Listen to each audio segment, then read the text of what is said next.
So you guys over at Remedy are known for these cinematic action-style games. Quantum Break, Alan Wake, these games that are long being fast-paced and fun, also beautifully cinematic to look at. And now with ray tracing being unveiled here at GDC, what does that mean for the kind of games you guys make? Well, obviously, it's still, it's early days, right? But ray tracing has been that holy grail. And, it'll just enable us to make really even better looking games, get more sort of visual fidelity. And definitely Remedy's known for sort of really pushing the technological envelope and having really, really good graphics. Let's not forget about gameplay, of course, but we do like to push the graphics a lot, so it's definitely very exciting for us. You guys are a developer that we've partnered with already early to show off this ray tracing tech, and you've actually produced a short demonstration showing off real-time ray tracing. Can you tell me a bit about what went into making that and what it really shows off? Yeah, so it's early days, and we are experimenting with different kind of lighting algorithms. Quantum Break and Alan Wake and Max Payne has had lots of research put into lighting stuff. So this is kind of natural continuation for all the different things that we've been doing. So in the demo, we had reflections and diffuse global illumination, and then also some shadow work. As a developer, compared to the old techniques of rasterization, do you see the difference right away? What does that really stand out to you when you're watching this new ray tracing in action? Well, the biggest change is, of course, that you can actually do non-coherent rays, and you can actually get detail that's not possible, basically, with the rasterization algorithms. We have really good representations for like low frequency stuff, so you can represent lighting on like meter level. We know how to do big areas of light, but it's really hard to actually solve a problem of having detail. So ray tracing is definitely interesting in that sense, that you can actually add detail. So Thomas, as you mentioned, Remedy Entertainment games are not just pretty to look at, but they also have interesting gameplay, like the flashlight mechanic in Alan Wake. In fact, that's a game that played with light a lot. Do you think that this new visual style can actually impact some of the future games you guys put out as well? Like you said, the light in Alan Wake was a big thing. In Quantum Break, we played around with how time breaks down and those sorts of things. So definitely, like, the tech does come into play. So let's see. It'll be a very interesting next couple of years for Remedy. Let me put it that way. I think we're definitely working on like the best games we've ever done. Cryptic and mysterious. I like it.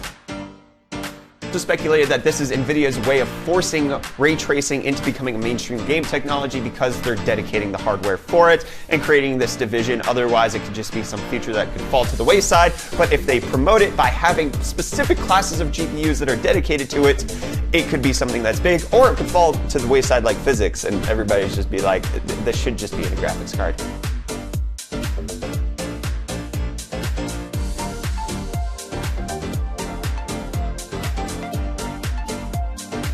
Essentially, Nvidia is going to be breaking up their graphics card groups into two different distinct segments, like a lot of us thought they would be. However, now it's going to be broken up into RTX and GTX. RTX standing for ray tracing technology, whether that's tensor cores or something about the graphics cards that allow them to do hardware accelerated ray tracing, and then the normal GTX cards that we're all very familiar with.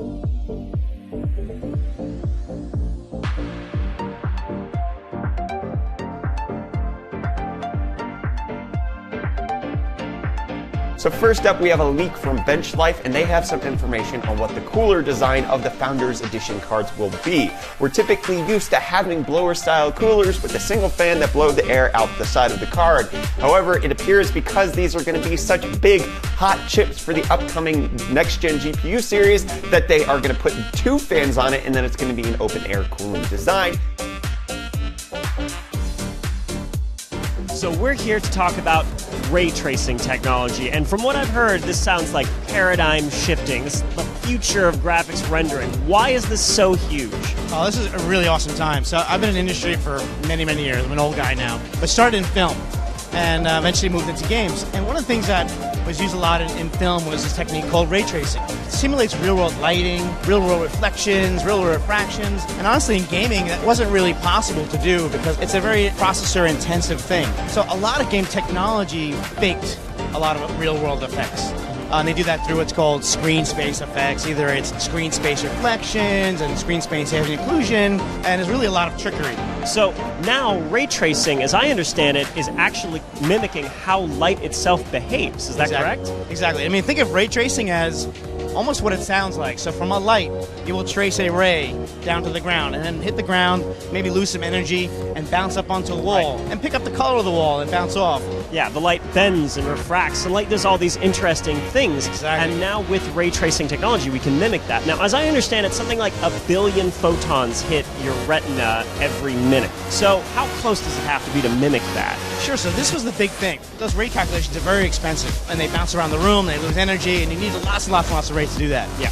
Now, if you lowered the amount of rays, what it means is everything will look very grainy. So actually the stuff that we've been building in Nvidia here is some amazing technology to say, you know what, use very little rays, but we're going to make it look beautiful. So the unique capability here is, so DirectX R really allows you to shoot these rays and use ray tracing in your game, but it's not going to be fast enough unless you do something interesting to those rays and a low amount of those rays. So what we introduce as far as GameWorks ray tracing is a set of denoisers. And basically there's a set of libraries that let you shoot very minimal amount of rays, like 1 ray per pixel, or maybe less in some cases, and denoise it where you can't even tell that it was they used so little rays, and make it look beautiful.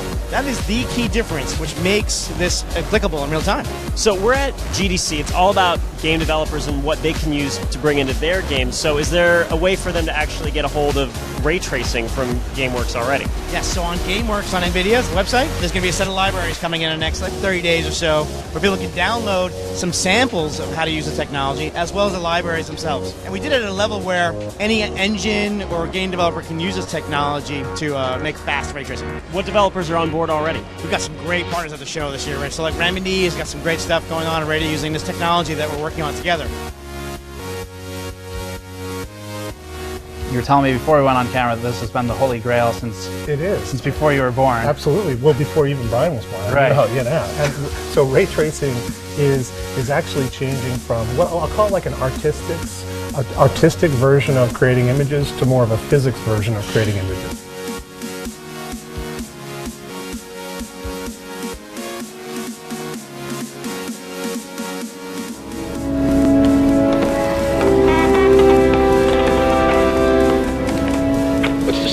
The elevators lately.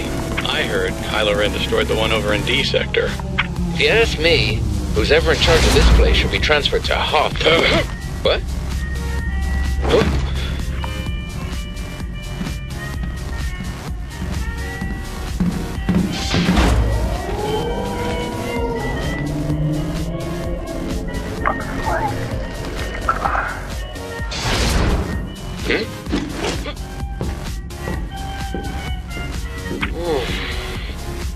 You think she heard us?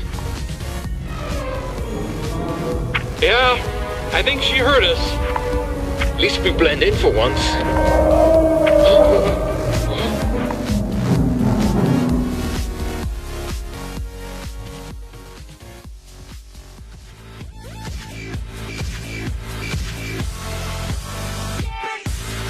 Like and share if you enjoy the video and think others might benefit from this, and of course subscribe and hit the notification button if you are new to the channel and want to be notified every time I post a video.